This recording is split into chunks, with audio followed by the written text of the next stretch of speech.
અમદાવાદમાં શરાબના શોખીનો માટે માઠા સમાચાર। 31 ડિસેમ્બર પહેલાં પોલીસની મોટી કાર્યવાહી। કડીના છત્રાલ રોડ ઉપર આવેલા જીઆઈડીસીમાંથી દારૂનું કટિંગ ઝડપાયું। વિદેશી દારૂનું કટિંગ ચાલતું હતું તે સમયે જ ત્રાટકી હતી પોલીસ। રેન્જ આઈજીની ટીમે રેડ કરી અને વિદેશી દારૂની કટિંગ ઝડપી પાડ્યું છે।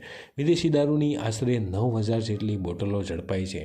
રૂપિયા 29 લાખથી વધુના મુદ્દામાલ સાથે પોલીસે 9 આરોપીઓની પણ ધરપકડ કરી છે। ત્યારે આગળની કાર્યવાહી હાલ શરૂ છે।